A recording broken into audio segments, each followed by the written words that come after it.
So the national debt, I just checked, is at 39.2 trillion, and as Armand said, it's now greater than our national GDP. This is why the US is no longer a AAA country. Were you all aware of that? Canada is, we're not. Can you believe that? That's because we've become a debtor nation, and we are truly, spending our country into bankruptcy. And I'll tell you something, there is something worse than a tax and spend liberal. Anybody know what that is? What's that?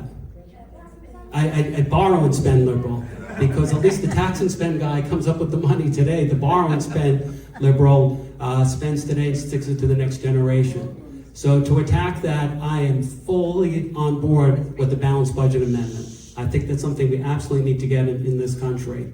And there's plenty of ways to balance the budget.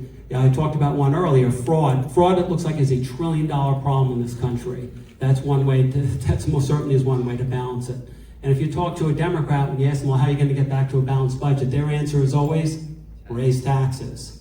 I say just the opposite, cut taxes. Why? We've seen it again and again, that it stimulates economic growth, puts more money in people's pockets, and ultimately grows the tax base. So those are critical things we can do to get back to a balanced budget. And yes, there's certain things like interest rates that we've talked about a few times. That's now one of the largest expenses of the federal budget. Once we work down our debt and become less of a borrower country, interest rates will come down.